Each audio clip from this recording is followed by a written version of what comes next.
Boa noite. Mais uma reunião, a penúltima, sobre o livro do Makoto Fujimura. E hoje a gente tem uma grata surpresa que o Homem da Imaginação vai ministrar o capítulo da imaginação. Mas tudo isso foi engendrado, programado pela cabeça pensante da Darli Nunes. Então... né, Rodrigo? O cara da imaginação, C.S. Lewis brasileiro. E aí, ele vai falar hoje para a gente sobre os capítulos 7 e 8, a imaginação e fé, e o capítulo 8, a jornada rumo ao novo pelas lágrimas de Cristo. Então, passo agora a palavra ao Felipe. Felipe, é com você. Então, vamos lá, depois dessa pressão toda, né? Ver se, se eu consigo ajudar com alguma coisa. Então, esse é um tema, como eu já comentei em outras reuniões, né? Sobre imaginação, é um tema que eu tenho estudado já há alguns anos, assim, e principalmente tentando relacionar hoje em dia com a questão da arte mesmo, né? Da questão estética. Então, talvez a gente consiga ter uma discussão bem legal hoje, assim.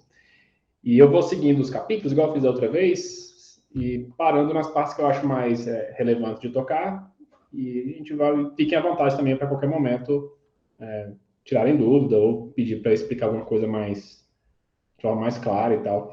E para começar, uma pergunta que a gente já se faz logo no começo, que eu acho que é interessante, e se a imaginação ela for necessária para a fé, né? E esse eu acho que é uma pergunta interessante, porque dá para a gente já conceitualizar o que eu entendo por imaginação, né? Como a Darli falou um pouquinho antes aqui, da gente começar a gravar, a gente tem uma noção de imaginação geralmente muito associada com a capacidade de reproduzir imagens na mente, né? Seja da memória ou seja imagens externas, né? Coisa que a gente viu e tal.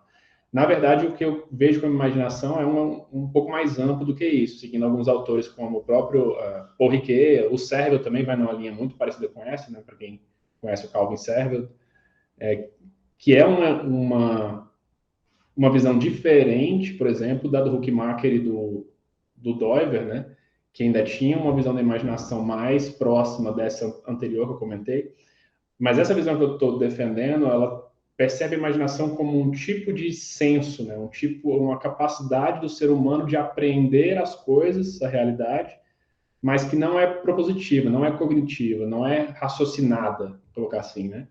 É algum tipo de apreensão da totalidade das coisas, né? Então, por exemplo, o Charles Taylor vai falar que a gente capta, né, a realidade, o que chama de imaginário social, né, algo que está embutido na gente, que a gente participa dele, né, a gente se envolve com ele, e não é o que a gente pensa a respeito.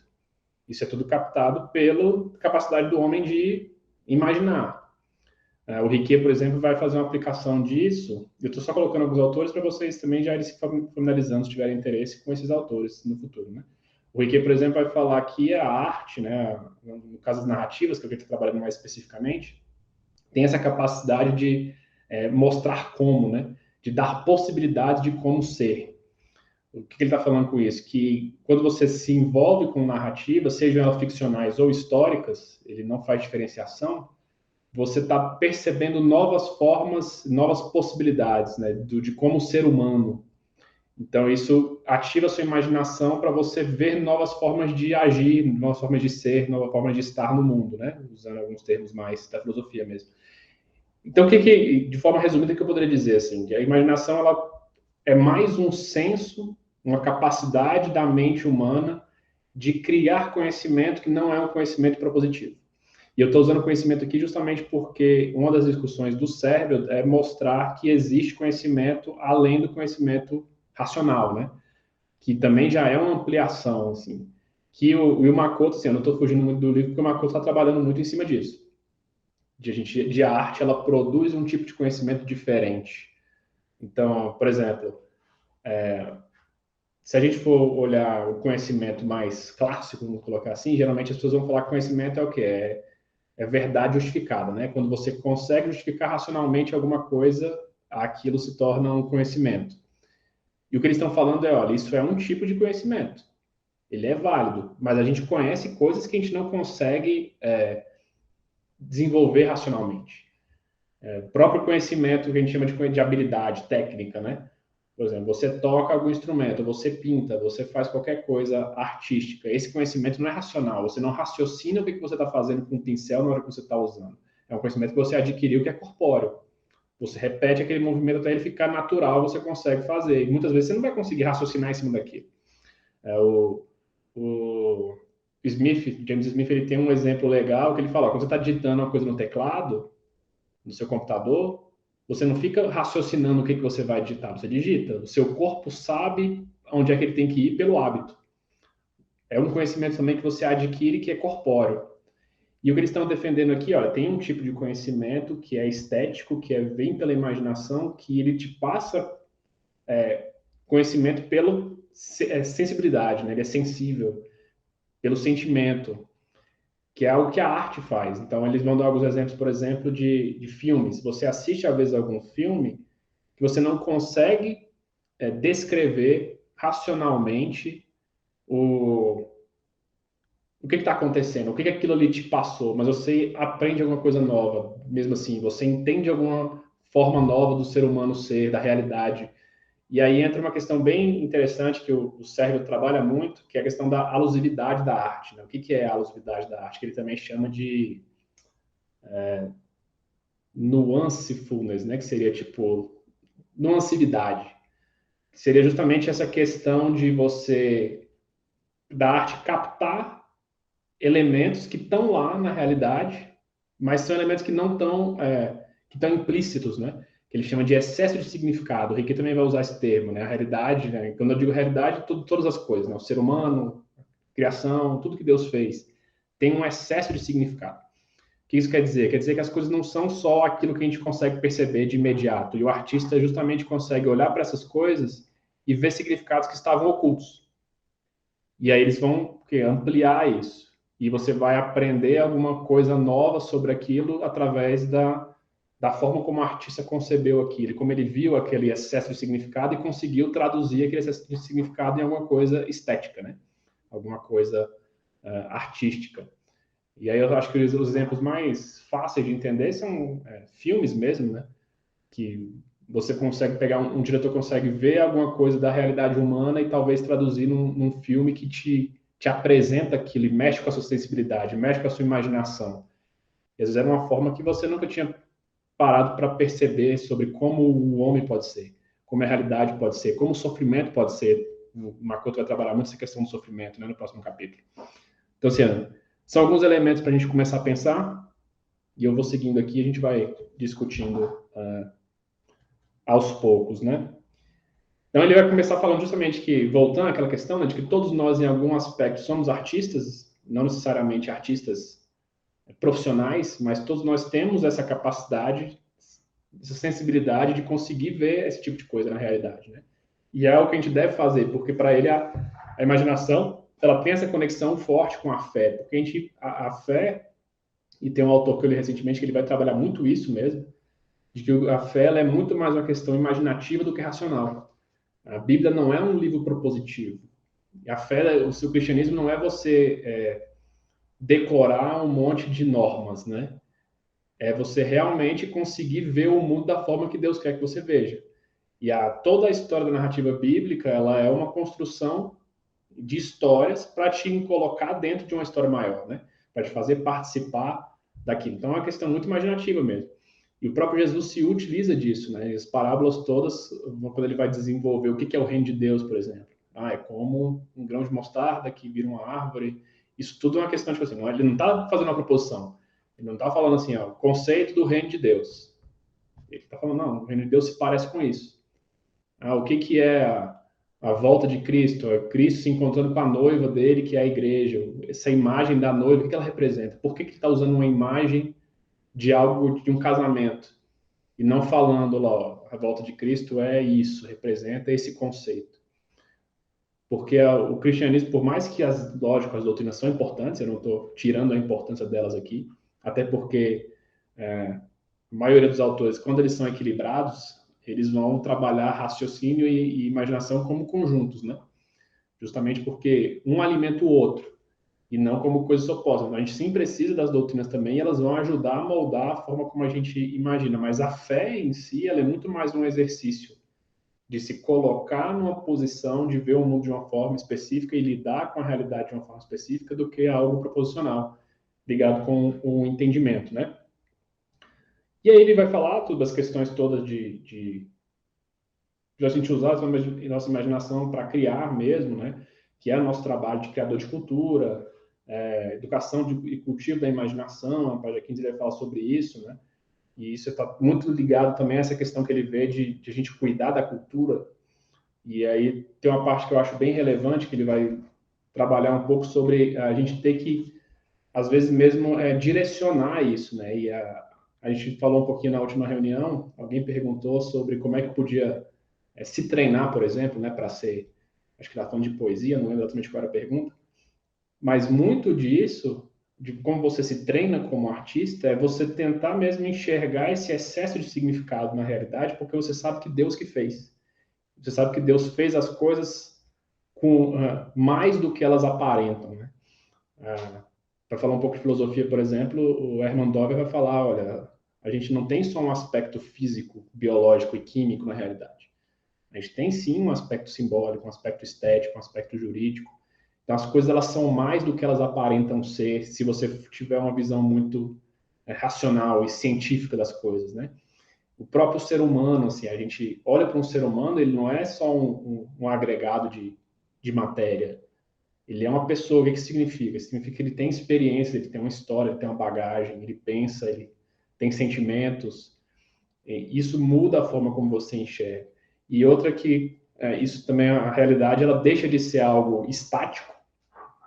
A Dari estava perguntando do McGrath, né? Mais cedo para mim. E o McGrath ele trabalha um pouco disso na teologia natural, né? No livro dele, de que a natureza ela é ambígua, né? No sentido de que dependendo das lentes que você coloca para olhar para ela, e isso vale também para o homem e para a realidade que Deus criou de forma geral, você vai ver uma coisa ou outra. A gente tem uma tendência na nossa civilização ocidental aqui de ver a realidade como um cientista, né? Então a gente olha para tudo como, olha, isso aqui é matéria, isso aqui é física. E aqui, na verdade, a ideia do Makoto aqui, seguindo um pouco o McGrath mesmo, não, a escritura nos faz olhar para essas coisas de uma outra forma. E aí a natureza não é mais simplesmente uma coisa estática seguindo leis, ela é guiada mesmo pela mão de Deus. Deus está agindo na natureza o tempo inteiro, como a Bíblia coloca, né? Ela é sustentada por ele o tempo inteiro. Então, alguns autores vão falar que tanto o miraculoso quanto o comum, o ordinário, são obra de Deus, porque tudo é miraculoso, sempre Deus está guiando todas as coisas. E aí, não sei se vocês percebem isso, mas isso abre um leque de significado enorme na realidade.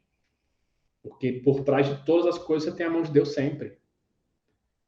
E o que o meu está colocando aqui, de certo modo, é isso. Olha, os artistas, a gente, por ser artistas, por ser cristão, a gente conhece isso. A gente consegue olhar para essa realidade e ver, olha, tem aqui algo a mais. O que eu consigo fazer com isso? Né? É bem interessante. Gente, se eu estiver falando rápido demais também, fica à vontade para... Eu não estou vendo o chat, não, só estou vendo que tá subindo aqui um monte de, de coisa, mas se alguém falar alguma coisa importante que eu precise olhar, podem... Não que as outras coisas não sejam importantes, né? Mas é uma coisa que eu posso responder agora. E aí ele vai dizer, né, que, olha, na página 117, por exemplo, né, na minha experiência, quando entregamos tudo ao artista maior, esse artista nos enche de espírito e nos torna ainda mais criativos e conscientes da realidade maior que nos cerca. O que ele está falando aqui é justamente, olha, o Espírito Santo nos ajuda, e eu coloco a questão da lente de novo, né? Ele nos dá a lente correta para olhar para a realidade e ver isso, ver esse excesso de significado, ver o que está ali. E aí, como artista, a gente vai criar em cima disso, né? É interessante a gente ver na história, que principalmente no romantismo, por exemplo, que tinha a imaginação muito em alta, né? Até fora do normal, assim, né? Porque os românticos iam colocar a imaginação quase como uma divindade, né? Justamente porque tinha essa noção de expressividade do artista como alta conta. O artista toma meio que o lugar dos profetas no romantismo, né? E assim, é um exagero, obviamente, a gente não vai por essa linha, mas é interessante a gente ver como que eles perceberam uma verdade de que, olha, a realidade tem coisas ali que a gente consegue acessar e que a gente consegue mostrar algo diferente quando a gente olha para essas coisas com um novo olhar. A realidade não é, e o movimento romântico, se vocês lembram, ele é basicamente uma crítica, né, ao iluminismo, de certa forma. Então ele está, sim, fugindo dessa visão cientificista das coisas, né? Por mais que tenha seu exagero, tem algo de verdade aí. De, olha, tem beleza nessas coisas, porque as coisas não são só física. Tem mais ali por trás, né? Na página 117 também tem uma citação do Oliver Davis que vai um pouco nessa linha do que eu estou falando, né? Que ele diz que, pois a imaginação consiste principalmente em vislumbrar possibilidades de uma nova existência ou um novo significado que são construídos a partir das realidades que já conhecemos, permanecendo fiéis a ela, né? Nossa imaginação nos leva a novos lugares, situações antes não concebidos, mas o faz pela reordenação disciplinada das sensações, memória e percepções do que já é familiar a nós, né? Então, justamente isso, assim, um bom artista, o bom artista, ele sempre acaba sendo um bom antropólogo, um bom psicólogo, um bom biólogo. Por quê? Porque é uma pessoa que está atenta à realidade dele. Ela consegue ver as coisas que estão à frente dela e não simplesmente com a primeira visão, né? Porque eu lembrei agora, eu li um livro recentemente bem legalzinho, ele é de ficção, né? Do Terry Pratchett, que é um autor que eu gosto muito. Infelizmente não está em português. Mas ele é a história de uma menininha, ela tem acho que 8 anos, e ela é neta de uma bruxa, né? E bruxa no contexto dele é algo bom, não é algo ruim, né? E ele fala que ela tem uma das coisas que ela tem, que as bruxas têm naturalmente, que ele chama de segunda visão, né? Ele fala assim, na verdade ele chama de primeira visão, né? Porque ele fala assim, a segunda visão todo mundo tem, todo mundo olha para as coisas uma vez, duas vezes e vê a mesma coisa. A primeira visão é quando você consegue ver uma coisa e ver o que não está lá, que ninguém está vendo, que só você vê, porque ela é mais importante, por isso que ela é a primeira, né? E aqui o que ele está falando dos artistas é mais ou menos isso. Olha, o artista consegue olhar para algo que seria banal e simples e comum, que uma pessoa normal olharia e não daria muito valor, e ele vê o diferente naquilo, ele vê o significado daquilo, ele vê como ampliar um conhecimento daquilo que não é um conhecimento racional. Não é um conhecimento que serve para ser utilizado de forma utilitária, né? O Makoto também vai trabalhar essa questão. Deixa eu seguir um pouquinho aqui, senão também a gente vai ficar muito extenso nesse primeiro capítulo, tem outro, né? Até agora, tudo tranquilo? Posso seguir nesse ritmo mesmo? Então, beleza. Na página 19 ele vai dizer, né, que fazendo uma resposta às críticas, né, de a gente não está sendo romântico demais, justamente porque ele usa o Blake, e o Blake é realmente romântico. É até curioso ele usar o William Blake, porque o Blake é um cara meio controverso, assim, né? Mas o Blake talvez seja um exemplo bom desses românticos que eu falei assim, eles conseguiram ver, sim, alguma coisa interessante. E a coisa, eu já até conversei bastante com a Darly sobre isso, né? A gente às vezes tem uma dificuldade de entender que você tem verdades em tudo, né?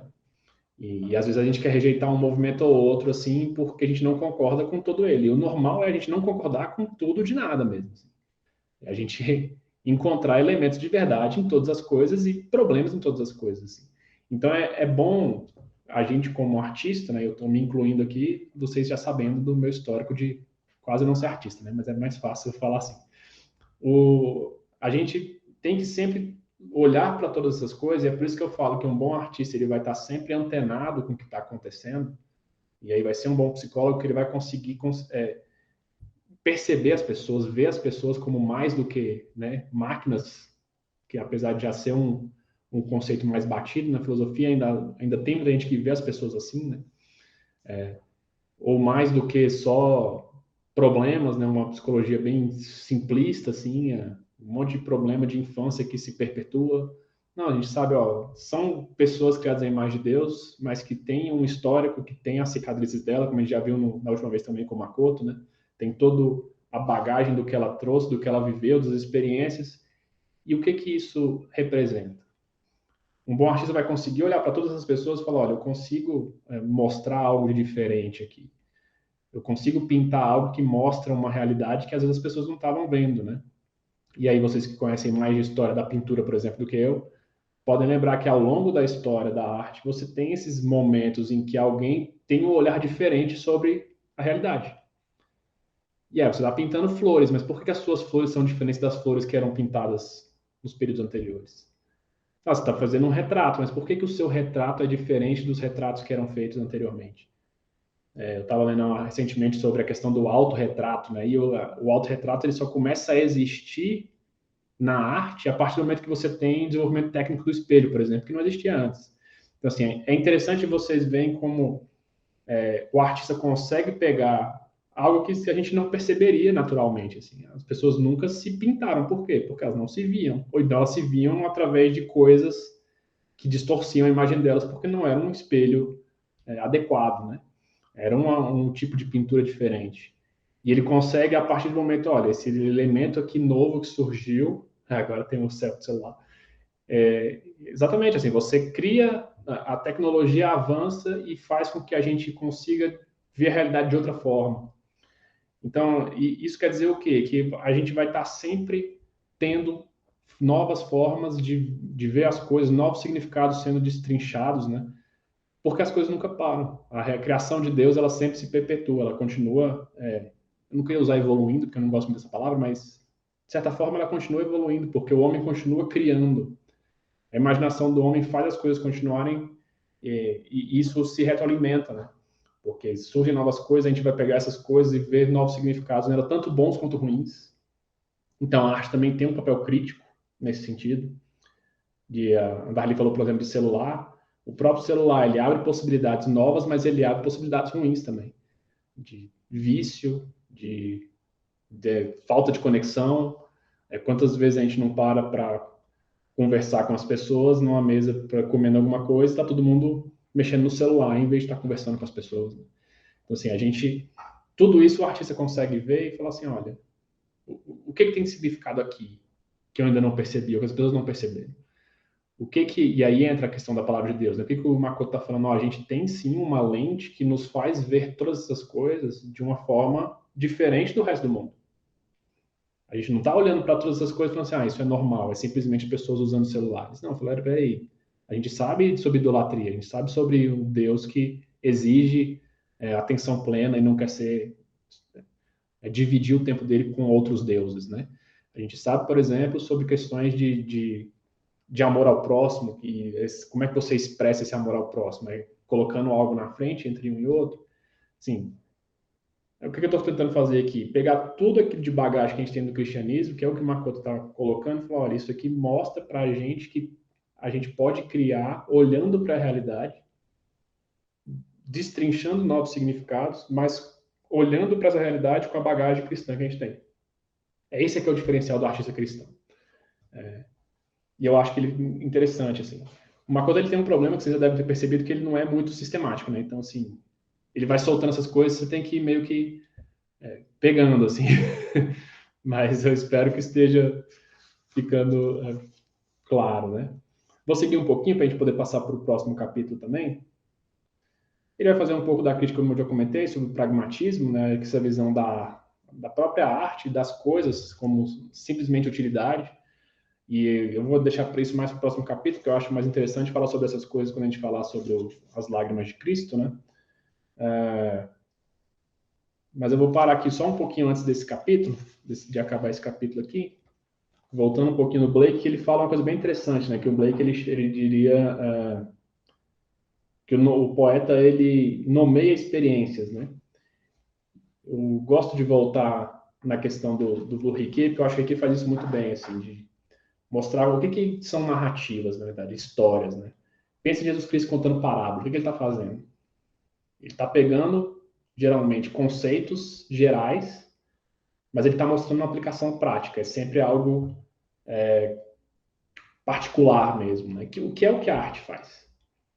O artista, ele vai pintar um quadro, mesmo que ele esteja pintando, sei lá, a humanidade, ele está pintando a humanidade em um quadro, é um particular. Ele tem que escolher alguma coisa para captar, para colocar ali. Que é diferente do filósofo. O filósofo, ele geralmente trabalha com conceitos gerais. Ele está tentando pegar vários particulares e criar um conceito que abarque tudo. E ele vai ter problema com isso, porque você não consegue abarcar tudo sempre. Da mesma forma que o particular não vai ser exatamente o conceito geral, assim. Então, a gente sempre precisa dos dois. Aqui está o ponto, né? Que é o ponto da igreja também, né? A igreja vai estar trabalhando geralmente a teologia de forma geral com esses conceitos mais amplos, tentando abarcar o todo. E o artista ele pode sim trabalhar com particulares. E aí tem um negócio interessante aqui que o Makoto não toca tanto, mas eu acho bem relevante, que eu tinha um professor no mestrado que ele falou disso. Né? Ele falou: ó, o artista ele vai estar sempre na fronteira, o artista cristão, né? Ele vai estar sempre um pezinho fora e um pezinho dentro do ortodoxo. Justamente por isso, porque como ele está trabalhando com particulares, às vezes esse particular, no mundo quebrado, ele vai ser quebrado também. Às vezes ele vai tocar, às vezes, em temas que não são temas que a igreja vai aceitar tranquilamente.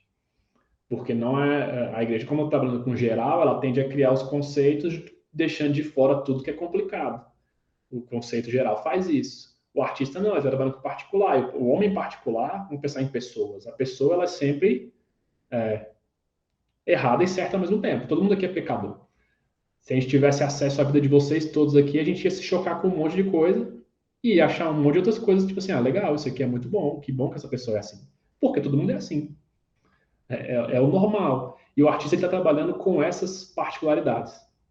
Ele está olhando para a realidade e quando ele vai apresentar a arte dele, são sempre esses particulares. Então, acho que isso é interessante a gente parar para pensar também. Ele encerra esse capítulo falando sobre a questão da gente ser co-criador. Ele já tinha tratado muito nesse tema também, né, de Deus nos dar a imaginação, e ele usa mesmo Adão ali para nomear os animais. Né? Ele até fala que da quantidade de animais ali, ele teria que ter dado pelo menos 4.000 nomes, Deus teria que falado sim 4.000 vezes. Isso é tudo bem, bem interessante também, né? Ele fala também da criação de filhos, né, de você, que aí dá para a gente aplicar também na questão de criar novos artistas, né, de você permitir que as pessoas criem mesmo, e falar sim, né, permitir que elas façam sem muitas restrições. Isso é bem interessante também, apesar de ser complicado, mas é bem legal. E eu acho que esse capítulo a gente tratou ele até bem, assim. Vocês querem tirar alguma dúvida antes de passar para o próximo? Ou querem seguir direto e a gente deixa para o final? Segue direto? Então, deixa eu tomar uma água. Você fez uma ponderação bem interessante ali, Darli. Deixa eu ver o que vocês estão falando aqui. 2 artistas podem pintar a violência, mas um pode ter motivação violenta para fazer isso, e o outro pode estar denunciando a queda. Exatamente. Exatamente. E isso é uma coisa legal da arte, né? Que é uma coisa que eu demorei a aprender, assim, mas hoje em dia eu tenho uma visão diferente, assim. Justamente que a arte, ela te abre, né? Para o cristão, principalmente, ela abre a realidade para você ter mais conhecimento daquilo que Deus fez mesmo. Né? E de entender mais o ser humano mesmo. A gente às vezes acha que a gente vai entender o ser humano via ciência, né? Via psicologia, e a arte ela tem uma capacidade muito boa de fazer isso. Porque, geralmente, assim, um artista vai estar olhando para a realidade e vendo uma coisa, que é a parte subjetiva dele, né? A arte sempre vai ser uma conexão da parte subjetiva com o que ele está vendo da realidade, né? E um artista vai ser, por exemplo, a Dali falou, o cara vai estar vendo violência, outro cara vai estar vendo, sei lá, sofrimento, mas por um outro viés, assim. Mas e como é que você conecta as duas coisas? Porque você tem as duas coisas.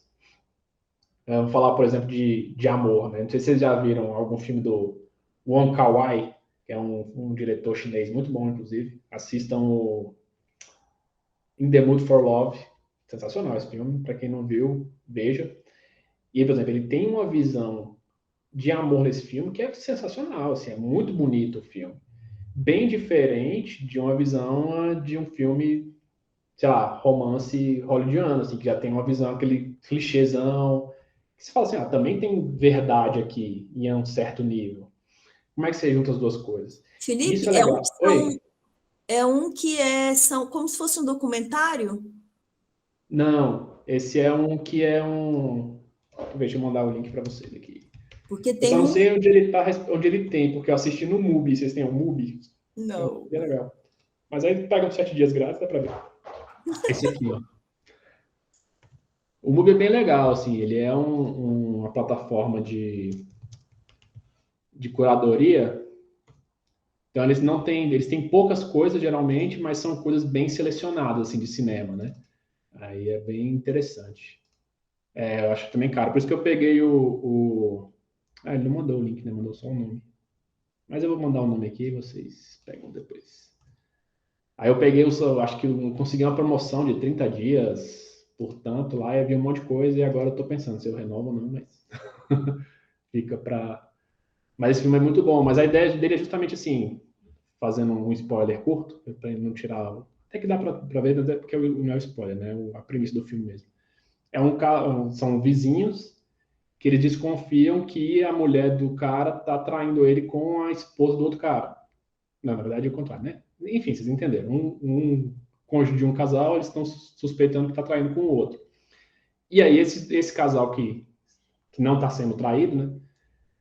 Eles começam a ficar andando juntos assim pela cidade e fica mostrando eles desenvolvendo o relacionamento deles, mas sempre nessa tensão de tipo assim, ó, a gente não vai ser como eles, a gente não quer ser traidores, né? Só que ao mesmo tempo, tipo assim, fica mostrando, foi premiado, muito bom. Ele fica mostrando essa tensão de tipo assim, a gente está assim desenvolvendo o sentimento, mas é um sentimento que a gente não pode dar continuidade assim. E fica o tempo inteiro. Então que é uma coisa que na realidade a gente tem, né? Em vários momentos da vida a gente tem que lidar com a questão de moralidade e sentimentalismo. Assim. Eu faço o que é certo, eu faço o que eu quero. E, e a forma como ele coloca isso é muito bonito, assim, que é o que a arte consegue fazer. Se a filosofia fosse tratar esse mesmo tema de volição versus prazer, que tem vários autores que vão tratar, não é a mesma coisa de você ver um artista representando essas coisas. A experiência que você vai ter com isso é completamente diferente, porque é uma experiência sensitiva. Você se envolve com aquilo, você começa a pensar coisa que você não pensaria racionalmente. Porque você começa a pensar, tá, eles se gostam, mas eles não podem, e agora? E aí? Tipo assim, faz o que é certo ou faz o que quer? E você começa a se questionar que é coisa que a filosofia faz, mas ela faz por um outro viés. E vai te levar em outros caminhos também. Então a arte ele tem essa capacidade. A gente pode falar de vários filmes, séries, livros, pinturas que vão trazer música, né? Esse questionamento, assim, de abrir novas possibilidades e você ver as coisas de uma forma diferente. Bem interessante. Vou seguir para o próximo capítulo. Que horas são? 8h10. Esse dá para falar um pouquinho mais rápido, apesar dele ser maior. Queria mais monotemático um pouco, né? E ele faz uma jogada, por isso que ele chama de As Lágrimas de Cristo, né? Que ele está falando do episódio em que Jesus chorou. E vocês lembram da morte de Lázaro, né? E o que ele está fazendo aqui é fazendo uma analogia da lágrima de Jesus como o buraquinho de uma câmera escura, né, de fotografia, né? Para quem já viu, a câmera escura, né? Um buraquinho, quando você olha, você consegue ver uma imagem no fundo, a luz passando só por esse ponto. Ele fala, quanto menor o ponto, mais nítida a imagem fica no fundo, né? E o que ele está falando é, a lágrima de Jesus, ela funciona como esse ponto para mim. Eu consigo olhar através dela, né? E ver as coisas de uma forma mais nítida. Isso é interessante, apesar de eu achar que talvez ele reduz um pouco aqui, porque a impressão que eu fico com esse capítulo é que talvez ele veja a arte como uma forma de lidar com o sofrimento. Isso não é um problema por si, até porque eu acho que cada artista vai acabar tendo a sua forma específica de lidar com a realidade, né? E alguns aspectos da realidade vão chamar mais atenção, né? Mas eu fiquei com essa impressão, não sei se vocês também ficaram, que talvez a arte dele tenha uma conexão muito grande com o sofrimento. E eu não sei, assim, né? Aí também é difícil falar, porque não sei também se outros artistas teriam um âmbito maior de aspectos do homem para lidar, assim, ou se é mais comum você fixar em alguma coisa que te chama mais atenção mesmo. De qualquer forma, para ele, esse capítulo é muito sobre a questão do sofrimento mesmo, né? E uma coisa que ele fala que é muito interessante é como Jesus Cristo não precisava ter chorado, né? Que é o ponto dele aqui, de fato.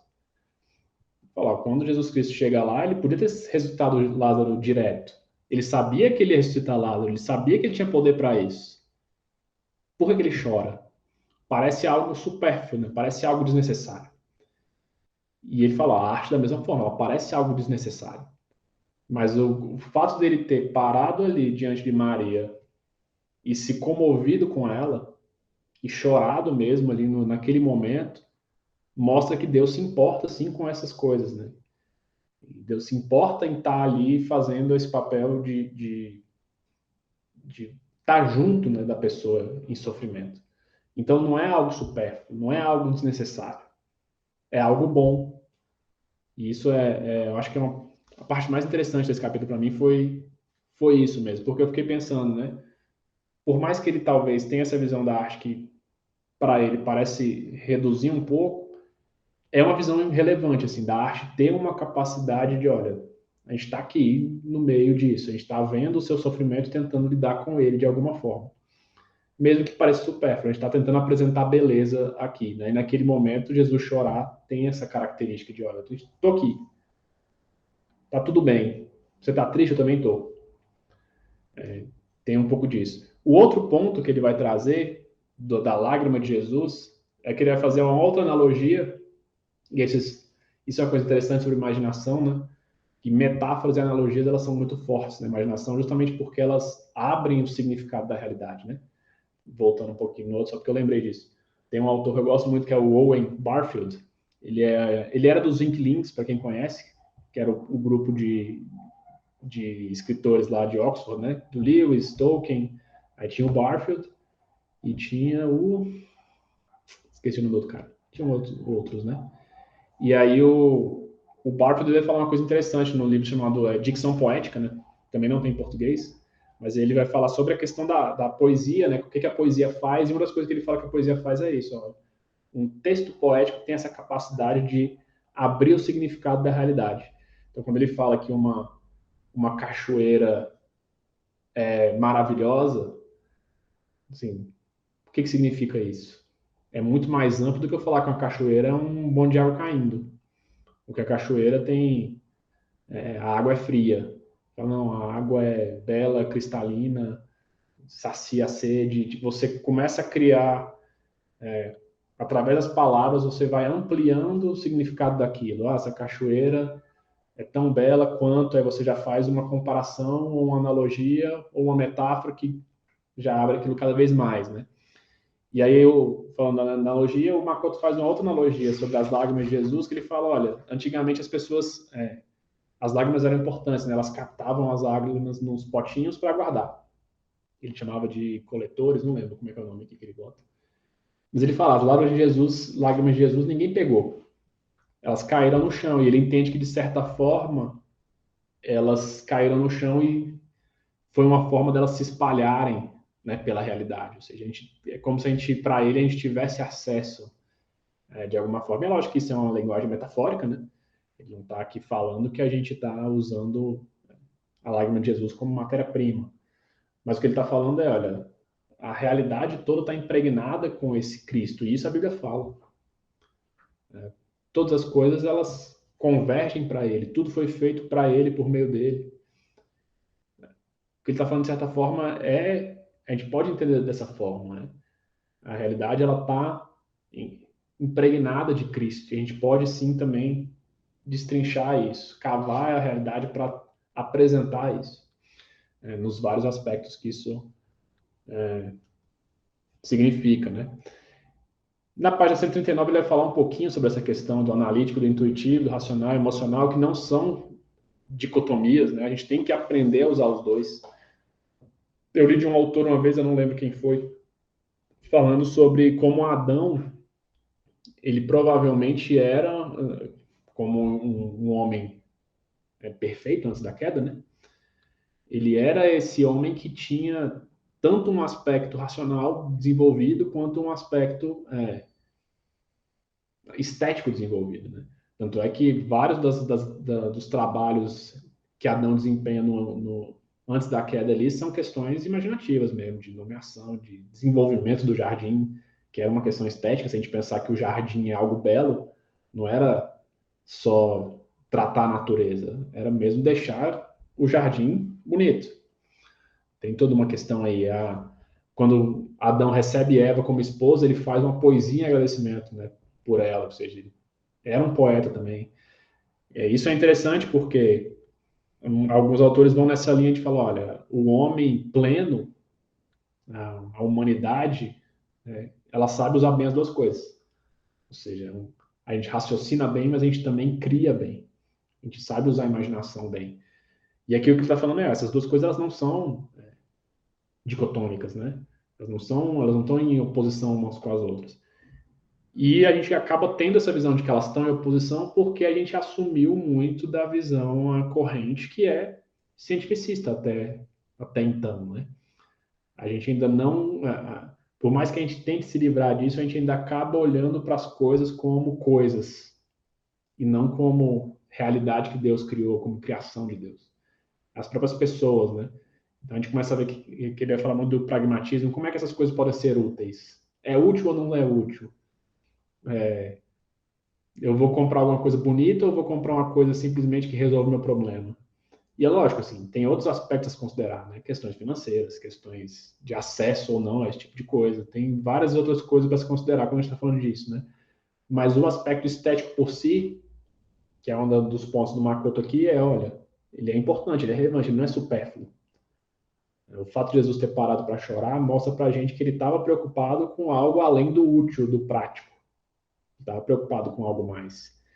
Ele dá o exemplo também de Maria jogando bálsamo em Jesus, né, gastando, e os discípulos, né, principalmente Judas, falam, a gente poderia ter gastado esse dinheiro de uma forma mais útil. Ele fala, não, a questão aqui não é ser útil. E eu não sei se na igreja de vocês, mas é comum em igrejas a gente ter esse problema, né? E tipo, vamos fazer alguma coisa, mas esse alguma coisa acaba sempre assim, não, vamos gastar só o que precisa, para fazer só o que precisa, chamar só quem precisa. Você fala, não, gente, espera. A vida não é só o que precisa. A vida também Deus, ele deu a realidade para a gente com muito mais coisas do que só o necessário. A gente não precisa viver só o necessário, só o pragmático, só aquilo que é útil. E ter só aquilo que é útil. Mas achar talvez o ponto de equilíbrio vai ser sempre uma dificuldade mesmo, assim, que faz parte da vida, né? Lidar com tudo isso. Deixa eu ver se eu não esqueci nada. Se eu estiver esquecendo alguma coisa também, vocês podem me falar, vocês leram o capítulo. Senão a gente abre para as perguntas.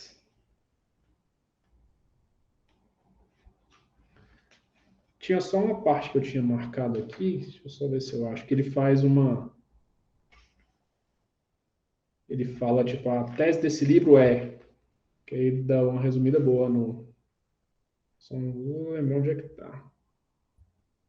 Qualquer coisa se eu achar, eu falo depois. Achei. Página 136. Diz... Essa é a tese central deste livro, que Deus, o artista, perde tempo conosco para ouvir nosso coração e estar plenamente presente em nosso sofrimento. Que é por isso que eu falei, né, que eu fiquei com a impressão de que para ele a arte tem uma conexão muito forte com lidar com o sofrimento. E eu acho que a arte ela pode lidar com qualquer aspecto do homem, assim, não necessariamente só com o sofrimento, apesar dela ter sim um papel relevante no sofrimento, né? Mas eu não sei se ele falou isso aqui por conta do contexto do capítulo, que meio que é sobre sofrimento, então ficou, ou se é algo que ele tem para ele mesmo, assim, de olha, eu vejo a arte assim, né? Enfim. Mas é interessante ele ver o artista maior, Deus, né? Ele perde tempo conosco nesse sentido de, olha, ele se preocupa com essas coisas que a gente acha que são irrelevantes. Elas não são irrelevantes. Elas têm o seu espaço, né? E a gente pode dar a relevância merecida que elas têm. Perguntas, dúvidas, críticas? Fiquem à vontade.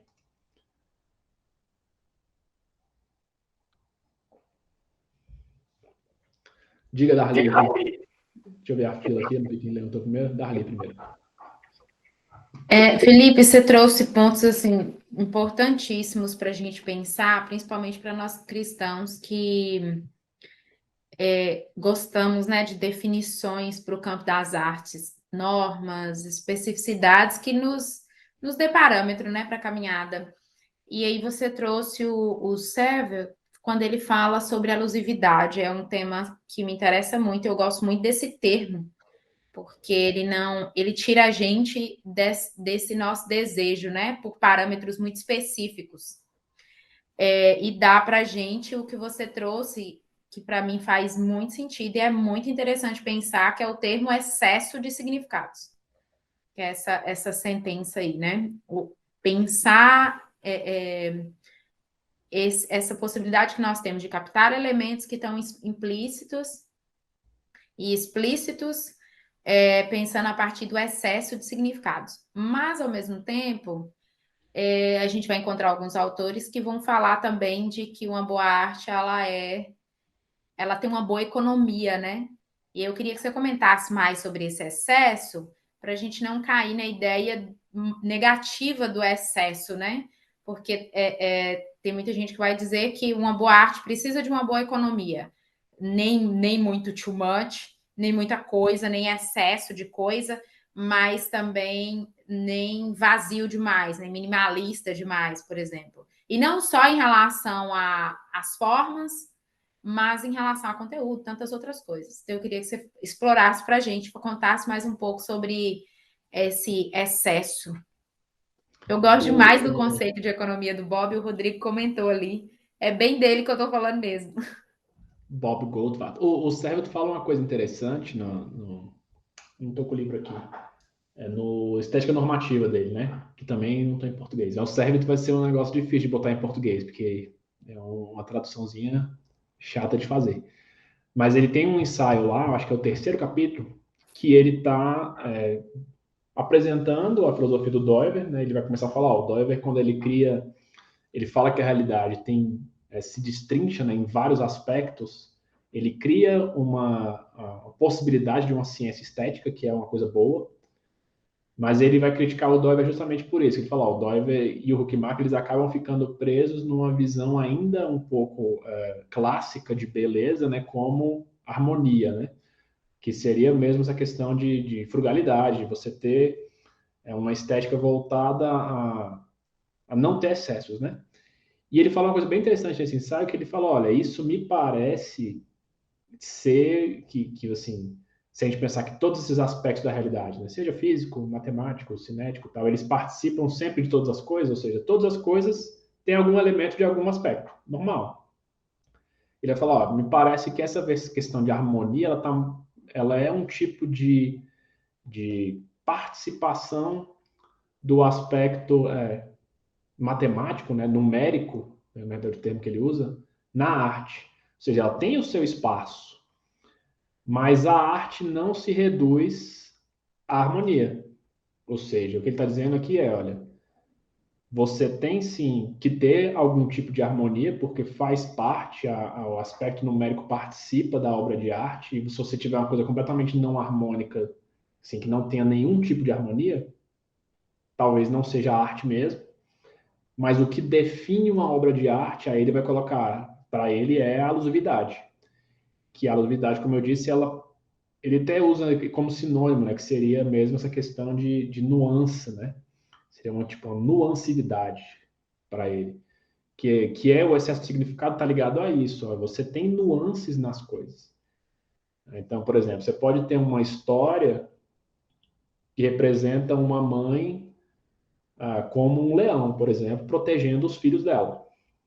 Você está fazendo o que com isso? Você está representando uma nuance do que é ser mãe. Mas ser mãe é só você ser um leão protegendo seus filhos? Não, porque ao mesmo tempo você tem que cuidar dos seus filhos, você não é quando você vai cuidar, né, de amamentar, acalentar, talvez seja muito mais próximo de, não sei, a Bíblia usa a imagem da galinha protegendo os pintinhos, por exemplo, para falar de Deus. Né? Você já pensou que a Bíblia equipara Deus a uma galinha? O que ele está fazendo com isso, o autor bíblico, naquele momento? E essa mesma Bíblia depois ela vai equiparar Deus com o quê? Com o Pai. Ou com Agora me fugiram as imagens bíblicas de Deus aqui, me lembrem aí.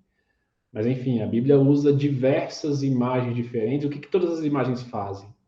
Pensando que elas são sim, como pastor de ovelhas, que elas são sim arte.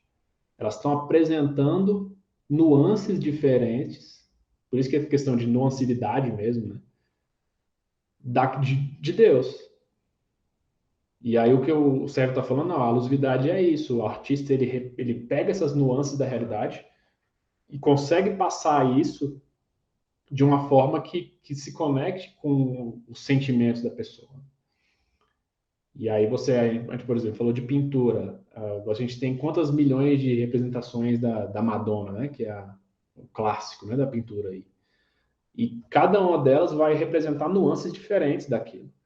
E cada uma delas vai mostrar um aspecto daquilo, talvez, e aí como você mesmo falou, né? Alguns vão mostrar coisas, algum tipo de violência, por exemplo, que outros não vão mostrar. Alguns vão se focar numa questão mais de mostrar a forma feminina, outros vão mostrar, não, eu quero uma conexão mais religiosa, né? Que mostre já algum tipo de ligação com o transcendente, né?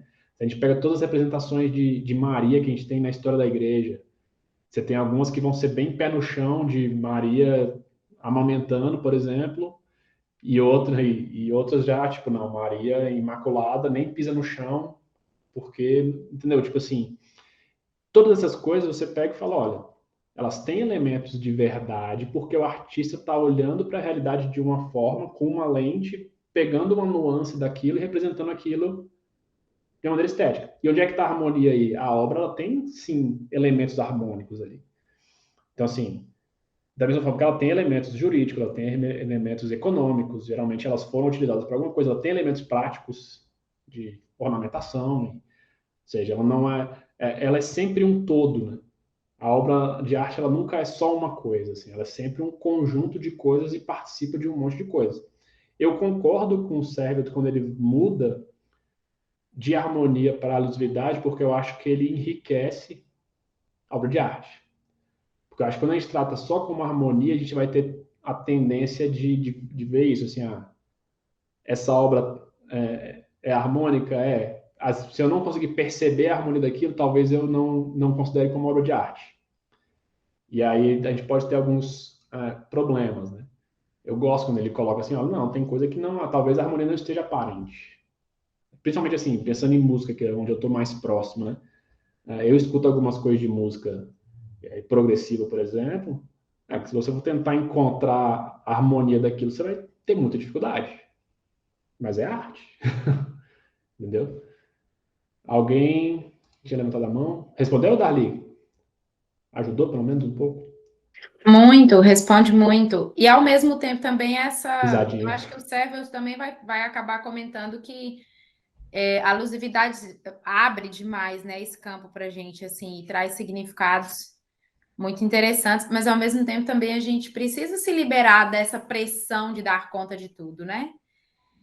Que é colocado sobre a arte, mesmo ela sendo alusiva, mesmo ela tendo esse caráter de nuances, ambiguidades, diversas perspectivas, eu acho que é uma sobrecarga que nós colocamos sobre a arte de ter que deduzir tudo para a gente, né? E ter que dar Sim. tudo para a gente. A gente fez isso com a ciência e a ciência não deu conta, provando para a gente várias coisas. E não vai dar, porque não é aqui. E aí eu acho que a gente tenta fazer muitas vezes isso com a arte, né? Tentando estabelecer esses extremos.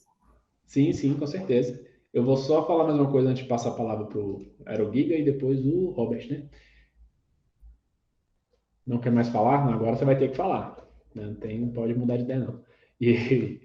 Mas tem uma coisa interessante que o Sérgio fala disso também, né? De quando você. E eu tava aquele livro que eu te passei mais cedo, que tá de graça, inclusive, vou mandar o link para vocês, que ele é muito bom.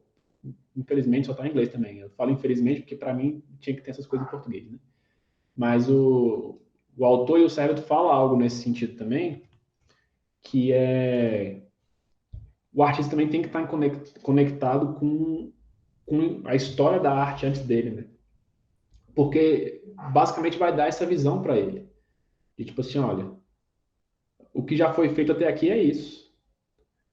Tanto em questões técnicas quanto até em questões de tipo assim, o que é arte? Olha, isso aqui tudo antes de você é arte. Você não faz arte no vácuo, né? E eu acho que um problema que o romantismo trouxe, de certa forma, a gente acabou perpetuando, é que a gente ainda tem uma visão do artista como expressão subjetiva, assim, né? Do cara tira de dentro dele qualquer coisa. E Lewis estava, não é qualquer coisa que você tira dentro de você. Você tem toda uma história da arte anterior. E aí, pensa em pintura mesmo.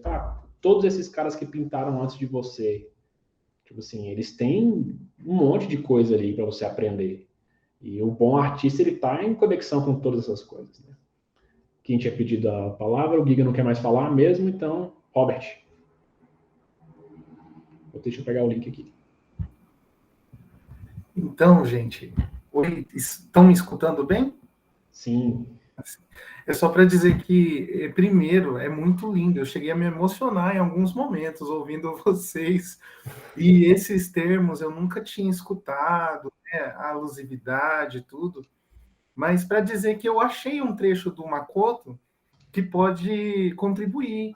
E, inclusive, Felipe fala da questão da alegria também. Está nesse mesmo capítulo da Lágrimas de Cristo, um trecho que ele fala assim: conhecer um artista é conhecer a profundidade das tristezas e as alturas da alegria. E aí, logo em seguida, ele fala que precisamos considerar as artes como uma forma de valorizar os detalhes misteriosos da vida e como uma forma de treinar nossos sentidos para prestar atenção ao mundo. Aí me veio essas coisas bonitas que vocês falaram das nuances, né? De prestar atenção a esses detalhes misteriosos e tal. Aí eu achei muito bacana. E ele falar, né? A profundidade da tristeza e as alturas das alegrias, né? Então, eu achei que, de certa forma, ampliou um pouco, né? Cara, muito bom. Essa citação aí resume tudo mesmo que a gente está colocando aqui. É exatamente isso, assim. O artista tem essa capacidade de olhar para a realidade e ver toda essa amplitude de coisas que estão ali, né? E aí apresentar isso para as pessoas mesmo. Isso é bem interessante. Mais alguém perguntar, criticar? Rossana.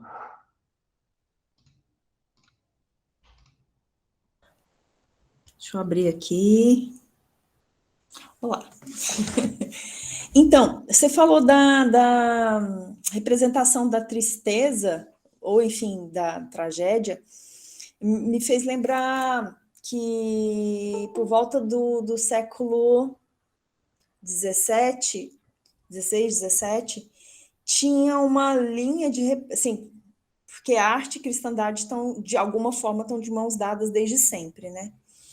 E aí no museu, meu Deus, o museu franciscano lá em Salvador, tem um monte de representação de santo e assim com as mortes bem trágicas mesmo.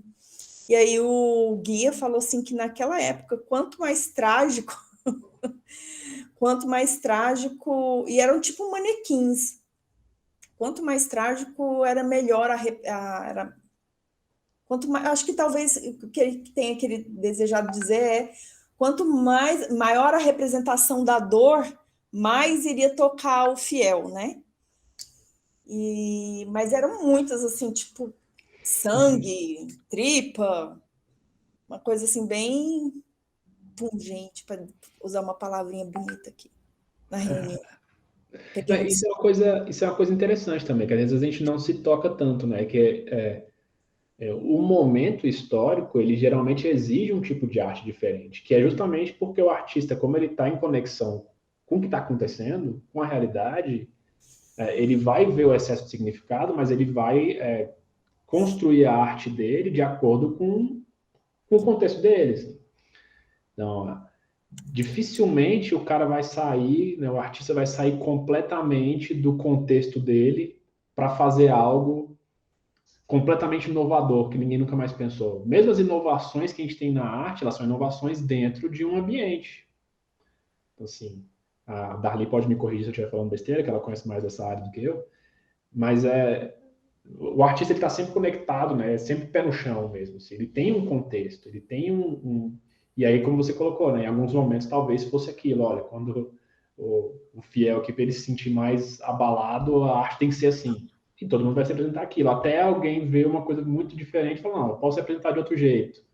E aí começa a ter mudança, né?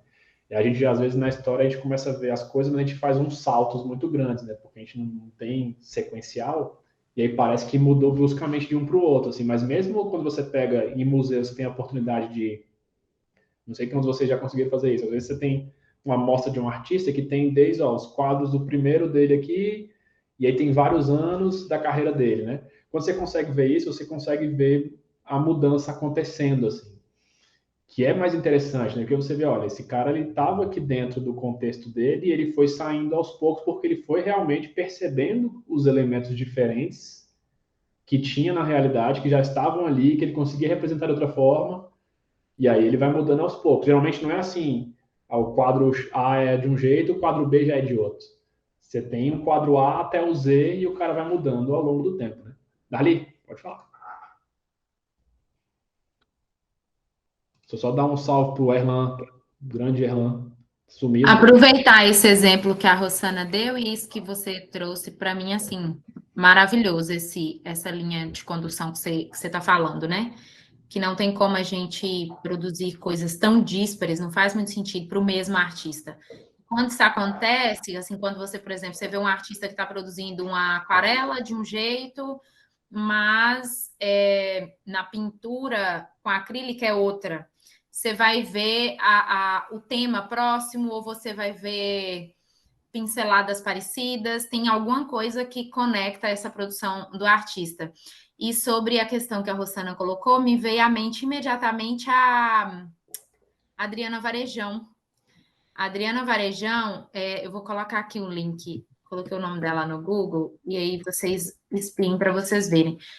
A Adriana Varejão, ela faz um trabalho com azulejos, em especial azulejos portugueses, mas o interior desses azulejos, as paredes, quadros, é o interior de um ser humano, assim, tem lá vísceras e tantas outras coisas. É a primeira pessoa que trabalha com azulejos durante, né? Se a gente recorrer aí à história da arte, como o Felipe falou, não, porque a gente, né, não está criando, assim, inventei hoje uma nova, não é bem assim que as coisas funcionam. E ela também, e não é a primeira pessoa que está trabalhando com vísceras, mas essa comunicação desses dois, a forma como ela faz, o uso do material, vai deixando uma assinatura, que é o que a gente chama literalmente de assinatura. O artista tem uma assinatura a ponto de deixar o nome dele sem ter o nome dele.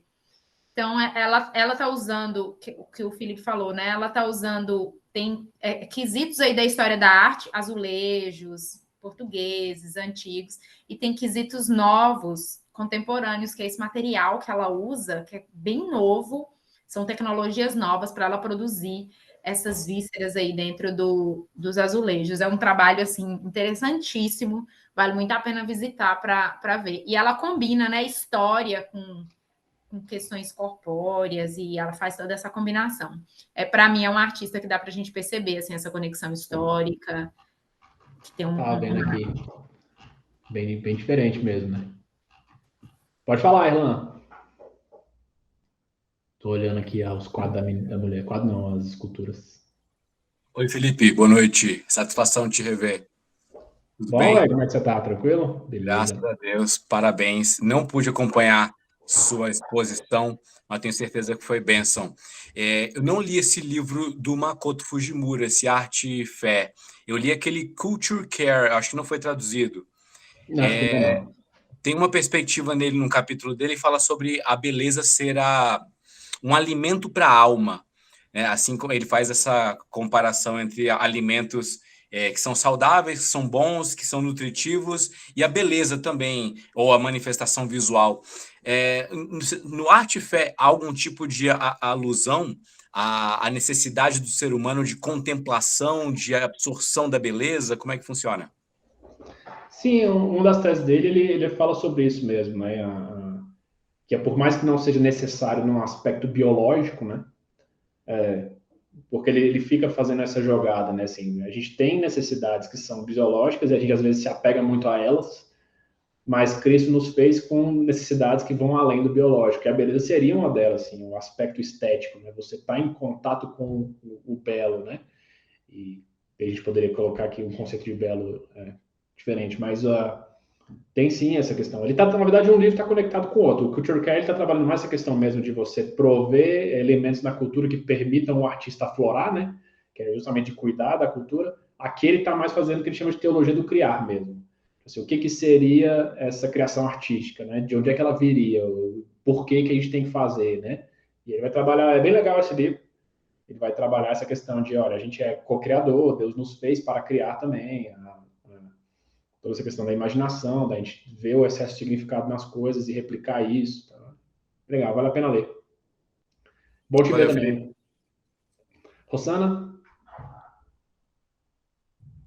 Dentro do que a Darli falou, eu lembrei só do Romero Brito. Não tem como você ver uma obra dele e não saber que, quer dizer, pelo menos ele praticamente criou um estilo, né? Você não tem como ver uma obra do Romero Brito e não falar, não é dele. Bem assim, né? Um estilo bem único. Tô tentando achar uma citação que eu li hoje, mas eu não achei ainda. Eu estava lendo um livro falando sobre educação de arte, esse livro que eu mandei o link aí para vocês. E aí tem uma parte no capítulo aqui, deixa eu ver se eu acho que é bem legal, que ele está falando sobre... Achei, ó.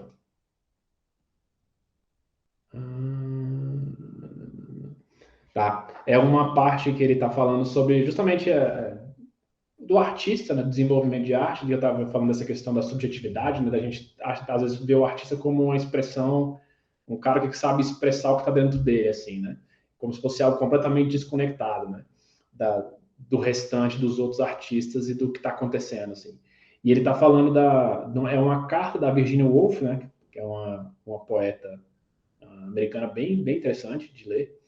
E tem uma carta dela que ela escreveu para um poeta jovem, né? E ela fala para ele assim, ó, pense em você mesmo de uma forma bem mais humilde e menos espetacular, assim, né? Ele fala assim, para mim, ela diz, o poeta, ele vive por meio de todos os outros poetas do passado. E aí o que ela vai falar, e depois o autor desenvolve aqui, é que fala, ó, ele fala, em você tem que ter, né, continuando a carta, tem que ter um pouco, ela vai citar vários poetas americanos, Chaucer, Shakespeare, Dryden, Pope, Tennyson, todas as pessoas elas têm que estar dentro de você. E aí o que o autor desenvolve aqui, que fala, olha, o que ela estava falando para esse cara era, você tem que, e eu aprendi muito fazendo isso, replicando esses poemas desses caras muito bons que vieram antes de você, porque você não aprende a arte, o ofício da arte, do nada. Não é simplesmente você colocar para fora algo dentro de você. Ele fala, a partir do momento que você aprendeu aquilo, com o tempo, naturalmente, a sua voz vai sobressair. Que é bem isso que a Dari estava colocando, né? Tipo assim, não foi a primeira pessoa que trabalhou com azulejo, e nem foi a primeira pessoa que trabalhou questões viscerais, mas ela teve que trabalhar todas essas coisas até aquilo se surgir como algo dela mesmo, assim, que agora, isso aqui agora tem a minha cara. Não foi do nada, já fiz isso e isso é a minha cara. E eu acho que às vezes, né, a gente já tinha tratado um pouquinho sobre isso também, né, com o Makoto, que tem esse processo na arte que é um processo de estudo mesmo, assim, que é manual, que é necessário você passar por todo um processo de aprendizado, que às vezes a gente quer pular essa etapa, né? A gente quer fazer poesia, mas você não quer ler poesia. Você não quer, assim, não li nada de poesia brasileira, mas vou virar poeta. Tipo assim, pode ser que Deus te dê um dom aí que ninguém mais tem, mas não é o normal. O normal você tá tão cheio de poesia que você começa a fazer a sua e a sua vai se diferenciar, justamente por aquilo que a gente falou, você tem a sua bagagem, você tem a sua vivência, você tem aquilo de você que faz você ser você. As suas cicatrizes, né, pra gente lembrar da analogia do Makoto nos outros capítulos, né? Mas isso tudo vai aflorar dentro do seu, né, junto com a sua bagagem também de outros poetas, né? Mesma coisa com pintura, filme, seja lá o que for que você faça, né? Levanta a mão, Erlan? Rachou de rir. O que falaram aqui? Desculpa, eu só não abaixei. Não, beleza, então. Exatamente. E, cara, isso é engraçado, ô Giga, porque eu conheço muita gente que é assim, cara. Pra você ver, eu tenho um amigo que é dono de uma editora aqui, né? E aí ele fala, às vezes chega manuscrito para ele, E aí o cara se fala, não, eu escrevi um livro aqui sobre assunto tal que ninguém mais escreveu. Aí quando chega o livro, é tipo assim, um assunto que tem 1 zilhão de livros no mercado sobre o mesmo assunto. Você fala, cara, mas assim, você não leu nenhum desses livros? Eu, cara, não. Foi tipo assim. Só que o que acontece? A gente está tão acostumado, mas depois o homem, a gente está tão acostumado a pensar na arte como um tipo de expressão, tipo assim, eu não preciso saber nada, eu simplesmente coloco para fora o que está dentro de mim. E não, o que Makoto coloca no começo do livro é o Felipe Sabino, não tem problema falar, não. Ele às vezes manda as coisas que ele recebe lá. Mas assim, a ideia é justamente essa, de às vezes chegam umas coisas que a pessoa simplesmente, eu botei para fora isso daqui, isso aqui é arte. Isso assim, cara, mas o autor eu não sei. Mas e eu já vi muito disso também, assim, de gente contando história. Quando teve uma época que eu estava escutando muito podcast de escrita criativa, né? E às vezes chegava muito disso, assim, do cara falar, do editor lá, dos caras falando, dando entrevista, falar, chega lá um escrito pra gente também, do cara escrever alguma coisa dele falar, não, esse livro aqui tá muito bom que eu escrevi, eu acho que vai ser o próximo Harry Potter, assim. Aí o cara, tá, mas o que você leu além de Harry Potter? Nada. Aí quando você leu o livro do cara, era basicamente um Harry Potter, que o cara tinha reescrito da cabeça dele. Você fala, não, cara, tipo assim, você tem um mundo de literatura antes de você. Tipo assim, se familiarize com isso. Isso tudo faz parte do ofício de artista, você se familiarizar com o histórico da sua arte. E aí o que eu achei interessante dessa citação da Virginia Woolf é porque ela fala, olha, eu ficava assim replicando esses caras, né? E aí ela fala uma coisa interessante que ela fala, olha, ela só para citar alguns e tal, não sei o que, e ela fala, às vezes você simplesmente pega a sua caneta, né? Move um pouquinho para o lado, um pouquinho para o outro, você já tem algo completamente novo. Mas o que ela está falando, move um pouquinho para o lado, um pouquinho do outro, em cima desses caras que você está atrás já. Às vezes a gente quer sempre estar reinventando a roda, né? E aí aquilo que a Darli falou, tipo assim, a arte não vai conseguir resolver todos os problemas. Às vezes a gente só precisa fazer um pouquinho diferente do que já foi feito. E esse pouquinho diferente já é suficiente para dar uma visão diferente, para levantar um significado diferente. Não precisa ser completamente diferente. Diga, Giga. E agora vou falar. Que a gente tava rindo aí, zoando e tal. Eu me lembrei de um vídeo que eu assisti com uma cliente minha. Ela, na verdade, colocou para eu assistir esse vídeo. E falava justamente sobre imaginação, já que é o que a gente tá falando aqui. E nesse vídeo deixava explícito que existia 2 tipos de imaginação, que era uma imaginação fantasiosa e uma imaginação que agora eu esqueci, mas eu vou chamar como fosse de concreta, que é algo que você pode chegar assim a realizar. E a fantasiosa é algo que está muito fora assim, da realidade, que tipo, nunca vai acontecer real, só que você se agarra mais a essa fantasiosa. E daí, meio que eu queria te perguntar como é que a gente pode dar passos para se aproximar mais dessa imaginação concreta, vamos dizer assim, e se afastar dessa fantasiosa a ponto de a gente ficar achando que, como a gente tá fazendo aí na mensagem, né? Tipo, quero fazer tal coisa, mas eu não quero, tipo, estudar, não quero ter tempo para isso, eu só quero... Né? Cara, eu acho que a resposta está justamente aí, assim, de você tem que ter contato com tudo que veio antes, assim. Eu acho que, por exemplo, vamos falar de filme. Se você quer ser um diretor completamente inovador, você faz uma coisa completamente fora do que existe, tipo assim, a chance disso dar certo é pequena, entendeu? Agora, se você conhece muito de filme, você tem uma bagagem muito maior para conseguir criar algo diferente dentro de um contexto que ainda é aceitável. Ou seja, você está alimentando sua imaginação com um monte de coisa que já foi testado de certa forma. E aí entra a questão de você lidar com bons artistas, né? Não é, porque também tem isso, né? Eu quero ser poeta, mas eu vou ler qualquer poesia. Não, assim, a gente tem já coisas testadas pelo tempo de quem são bons poetas brasileiros, né? Quem dá para a gente ler, pegar um Agora deu branco o nome de todo mundo. Peguei um livro de graça hoje, inclusive, vou mandar para vocês também. Como é que é o nome do cara? Só para não esquecer, já que está aberto aqui. João Cabral de Melo Neto. Comecei a ler, inclusive, esses dias por indicação do Fabrício. Alguém falou do Fabrício aí? Muito bom. Tem um e-book dele de graça aqui na Amazon. Vou mandar para vocês aí também. Mas, digo assim, a gente tem já um corpo de artistas que são consagrados, que a gente sabe que são bons artistas. E eu acho que a gente conseguir alimentar nossa imaginação, a imaginação boa, vamos colocar assim, é você estar trabalhando com esses caras mesmo. Assim, pô, esse cara escreveu, eu vou ler o que ele escreveu e o que ele está tentando passar com isso. Tentar, assim, destrinchar aquilo, né? Não tentar entender completamente, porque a arte não é algo para ser entendido necessariamente, mas você tentar, eu quero me relacionar com essa arte aqui.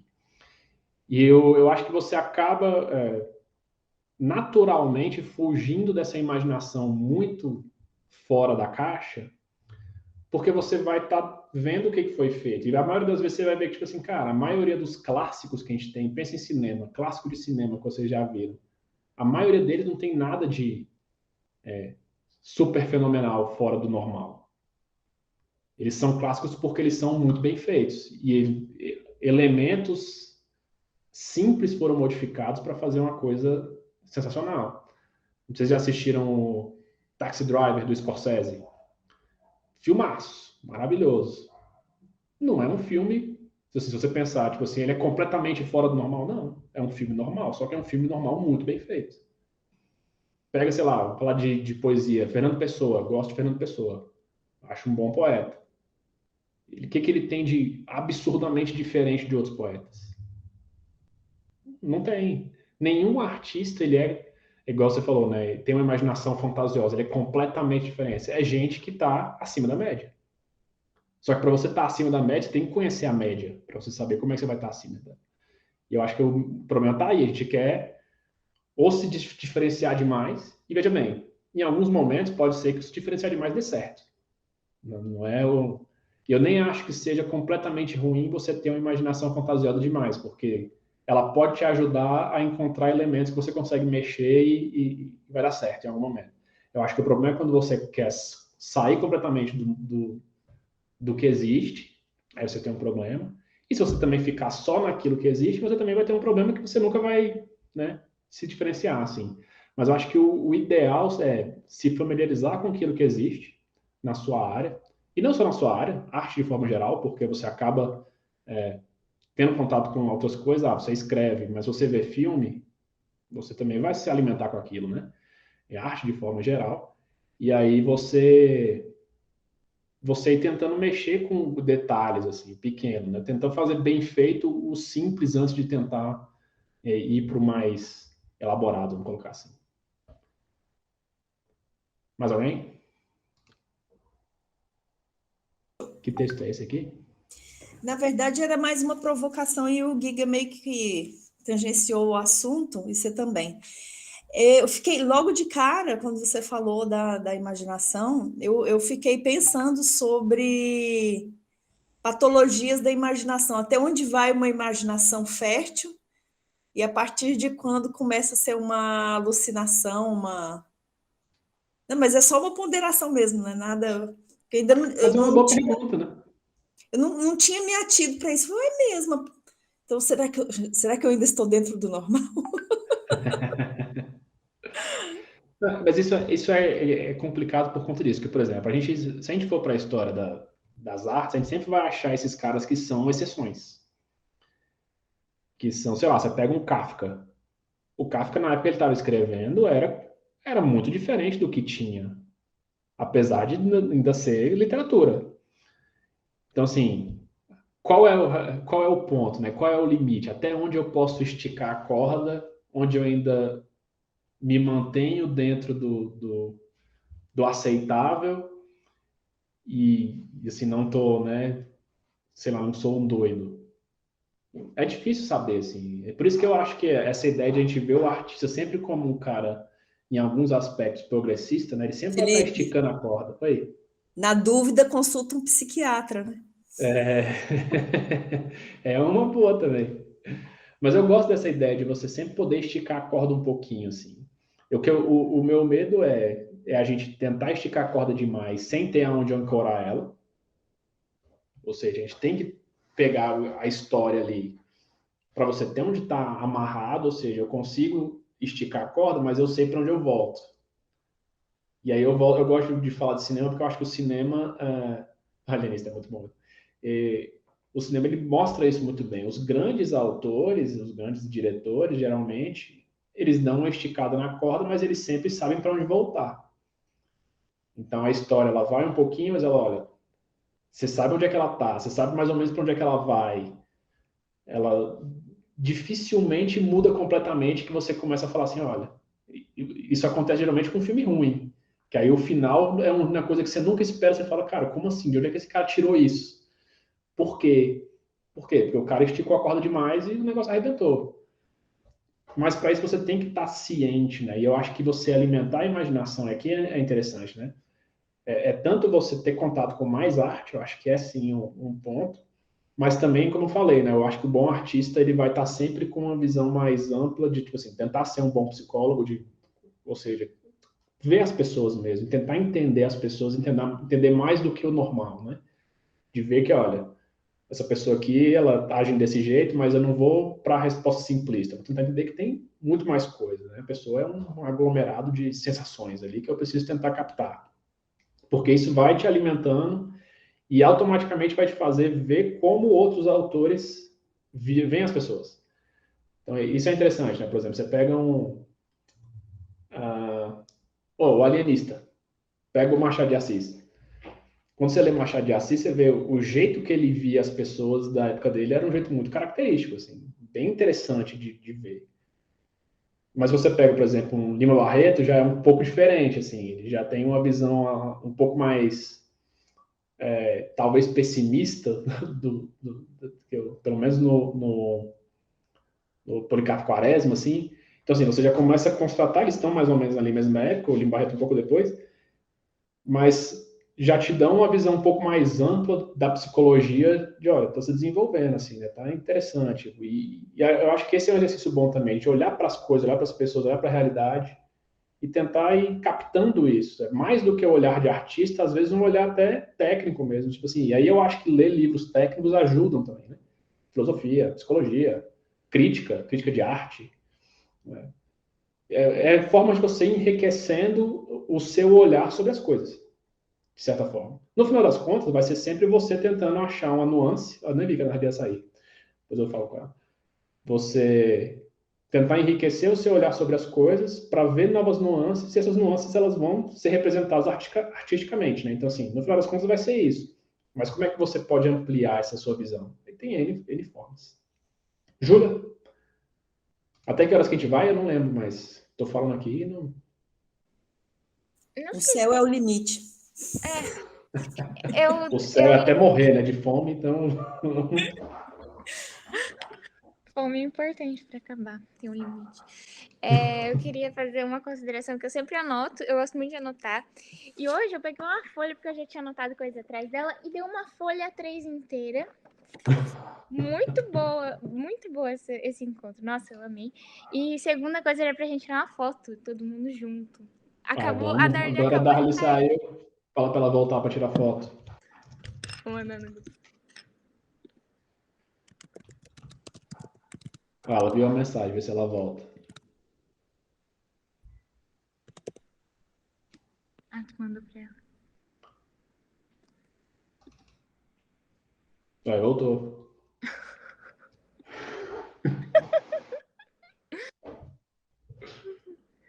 Deixa eu ver. A câmera travou. Travou mesmo? Eu vou tirar um.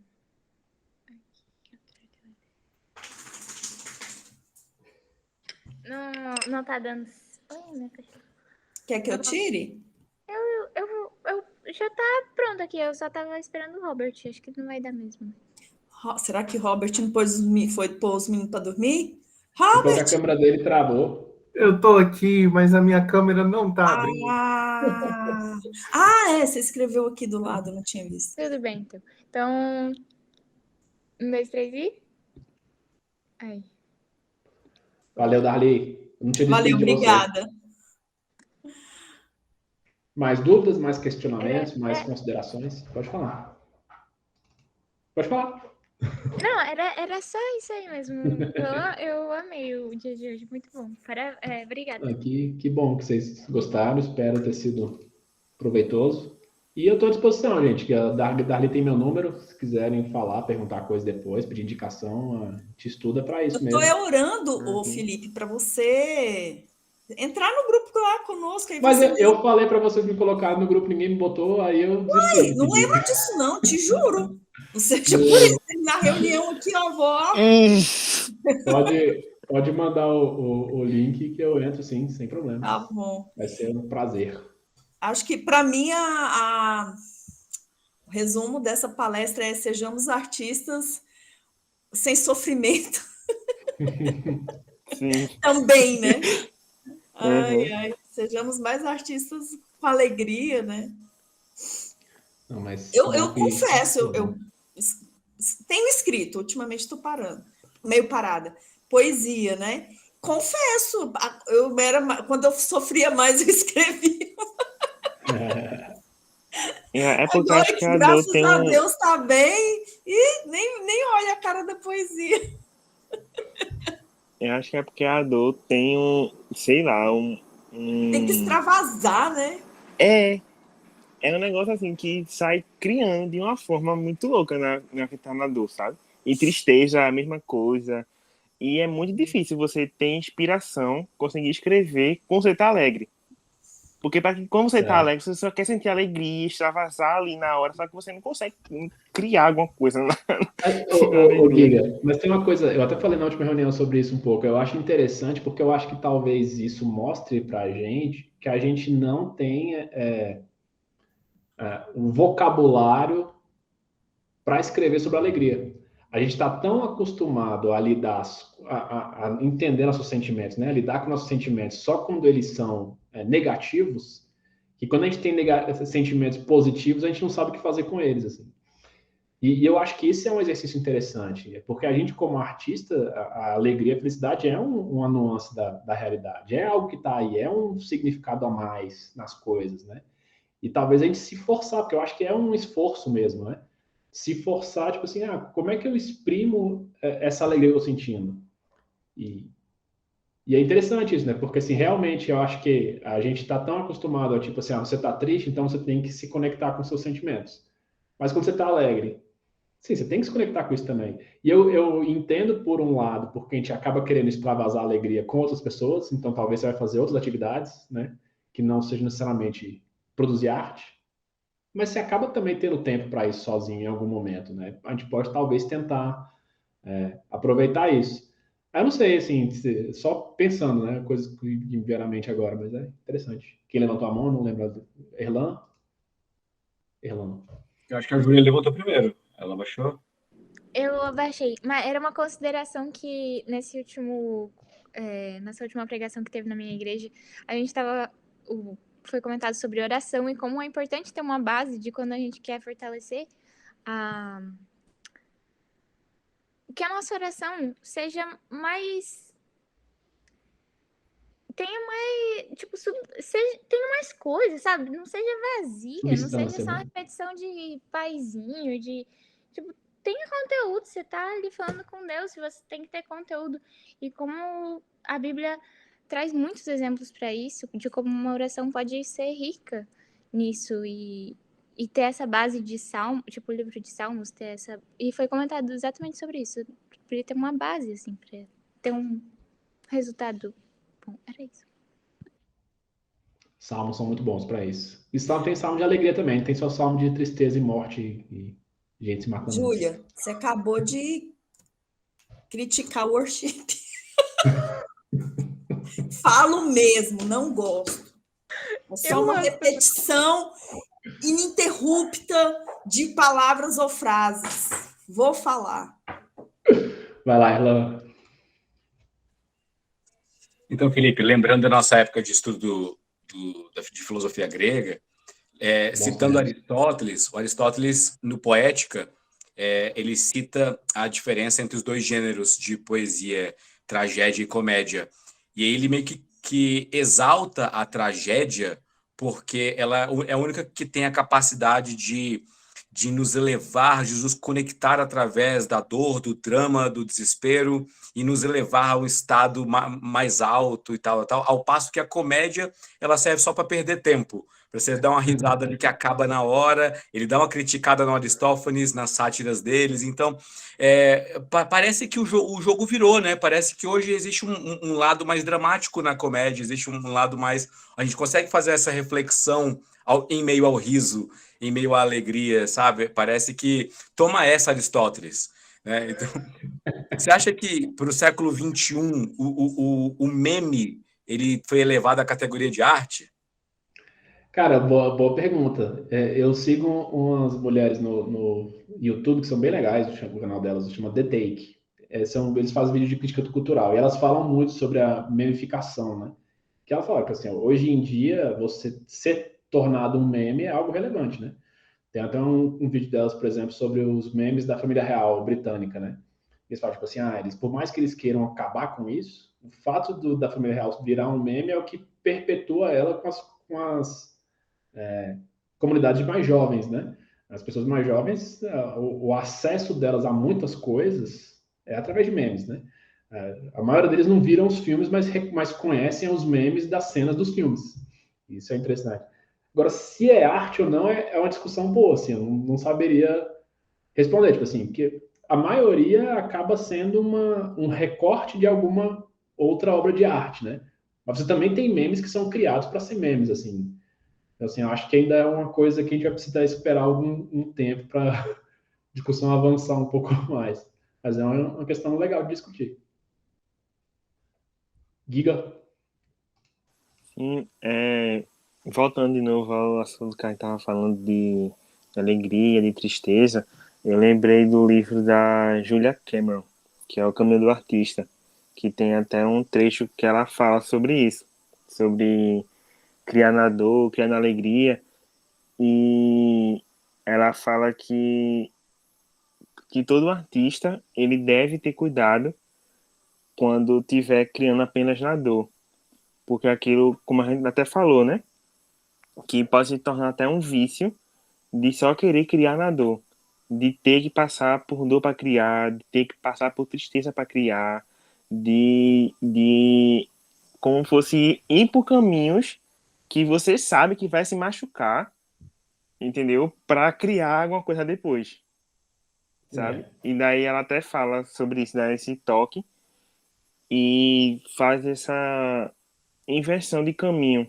para que a gente realmente crie também quando estiver sentindo alegria, amor e coisa do tipo, que é um caso que tu comentou, né? Pra gente também se conectar com esses sentimentos de alegria, de amor, enfim, e criar algo. Acho que é um ponto bem interessante mesmo para a gente refletir. É legal, assim, se a gente pegar a própria Bíblia, assim, a Bíblia fala muito de sofrimento, né? E a Bíblia vai falar, o sofrimento, ele é a oportunidade para o crescimento, né? Exercício da paciência. Então, a gente não pode tirar isso que existe no sofrimento mesmo, assim, né? Mas a própria Bíblia tem salmos de alegria, tem cânticos de alegria. A Bíblia mostra pessoas demonstrando alegria, né? E escrevendo sobre isso. Então, a gente também é um momento de produção de arte na alegria, né? E é engraçado, por exemplo, a Bíblia também tem ironia, né? O Erlan falou de comédia, e a ironia é um tipo de comédia, né? O próprio livro eu traduzi recentemente um comentário sobre Jonas, e o autor falava como o Jonas é um livro altamente irônico, né? Porque Deus manda Jonas, o texto fala, né? Descer para Nínive, né? Na verdade, subir para Nínive, né? E aí Jonas desce para Jope, desce para Tarsis, desce para o navio, desce para o fundo do navio, desce para o peixe, que desce para o fundo do mar. E aí no capítulo 2 de Jonas ele vai falar o quê? Deus, eu cheguei até a base dos montes, né?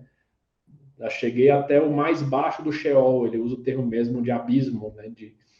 A ideia é justamente, Deus mandou ele subir e quando ele foi para o lado contrário, ele desceu até o máximo onde ele podia chegar, literalmente o fundo do poço. E ele falou, olha, isso é um texto altamente irônico, assim, a gente talvez não perceba por conta da tradução e tanto da familiaridade da história, né? está tão acostumado com a história que a gente não percebe tanto. Mas se fosse um filme de comédia, a gente estaria rindo assim do cara. Pô, Deus mandou ele subir, o cara desce até o... E outras questões interessantes também, por exemplo, Jonas não quer ir pregar em Nínive. Mas aí quando ele está dentro do navio, os caras perguntam para ele quem é ele fala assim, eu sou o Jonas, eu sirvo ao Deus que criou o mar, o céu e o mar e a terra, né? Ele fala isso, os caras do navio todos se enchem de temor, se arrependem e se convertem, né? E ele fala assim, tipo assim, o autor falando, cara, isso é completamente irônico. Ele não quer pregar, ele fala uma frase, todo mundo do navio se converte. Ele chega na cidade de Nínive, ele fala uma frase, todo mundo se converte na cidade.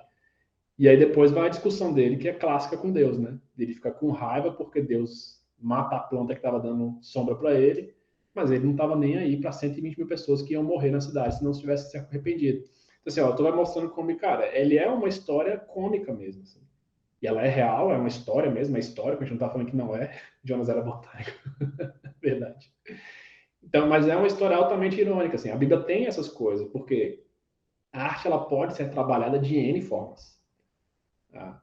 E realmente eu acho que a gente tem um vício mesmo, assim, que é uma coisa que se perpetuou da época do romantismo mesmo, né? Tinha essa visão romântica do artista ser aquele cara depressivo, né?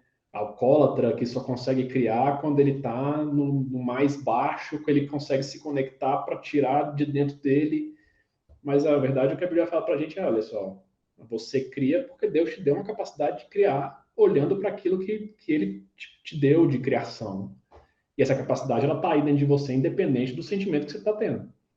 Né? Então, exatamente. Mais alguma dúvida, questão, consideração? Senão a gente vai dormir. Vou assistir filme, vocês podem ver um filme também ainda. Vai assistir o In the Mood for Love lá. Já viu, Erlan? Tu que é o cara do cinema? O quê? Qual? In the Mood for Love, do Wong Kar-wai. Não vi Vou ainda não. o link de novo. Vou mandar o link de novo. Eu tinha um link de desconto do Mubi, vou ver se eu acho e eu mando depois. Meu querido, mano, por favor. Isso, agora não mostra. Olha só. Deixa eu ver se eu tinha, ver se eu acho. Desconto. Eu acho que eu consigo mandar uma vez por mês, eu acho que eu consigo mandar o link de um filme para ver uma vez. Se eu tiver, eu mando, assim, vai ter que ver uma pessoa só, mas vocês tiram para o ímpar aí. Quem chegar furando o olho do coleguinha. Eu tô vendo só dorama por agora, Barnabé. Tá vendo o quê? Dorama. Cara, eu já vi tantos mesmo, assim, tipo... Eu ainda tenho que conhecer esse mundo de dorama. Cara, tem uns muito bons. Tem falta. Eu vou esperar parar de gravar para né, ficar me comprometendo com esse tipo de coisa, mas... Olha, eu assisti um que foi bem Game of Thrones, o final foi horrível, mas ele é muito bonito, o dorama, sobre uma pintora sul-coreana. Gente, muito bonito a história da vida dela, né? Tem uns muito bons, assim. É porque a gente geralmente coloca tudo no mesmo bolo, assim, né? Mas tem... dorama, na verdade, acaba sendo qualquer coisa oriental, né? Do jeito que a gente chama. Mas tem umas coisas bem interessantes, assim. Bem bonitas, bem feitas mesmo, assim. E tem outras clichêzão, né? E você começa a ver a primeira cena, você fala, beleza, vai acabar assim. Exatamente. Mas faz parte também. Lisbela e o Prisioneiro, né? Que fala... A mocinha vai fazer isso, o menino vai fazer isso, mas o importante é saber como. Esse filme é muito bom, né? Gente, obrigado por terem me ouvido, então. Estou à disposição de vocês. E precisando... Então, Felipe, então agora o convite vai ser feito agora para você, né? Lá Eita, eu acho que eu não tenho o seu contato. Olha aí, a prova de que eu já tinha pedido para entrar e alguém não me colocou. Mas eu peço para a Darly me colocar depois. Eu acho que eu já tinha falado com ela também e ela esqueceu. Beleza, combinadíssimo. Então, gente, muito obrigada. Eu sou muito agradecida a presença de vocês. Que bom. Converse lá com os coleguinhas para participar também, né? Não simplesmente para fazer volume, mas gente, é tanto o conhecimento, né? Particularmente, né? No meu caso. E eu acho uma dó, né? eu sou grata por quem está aqui hoje, mas é uma pena que quem comeu desse manjar só fomos nós, né? Então, conversar com os demais para que possam assistir, ou colegas mesmo que não fazem, vocês sabem disso, né? Que não fazem parte do grupo, podem vir tranquilamente. Então, é isso. Muito obrigada, que Deus abençoe vocês. Até o próximo mês. Obrigado, gente. Até mês que vem. Tchau, tchau. Tchau, tchau.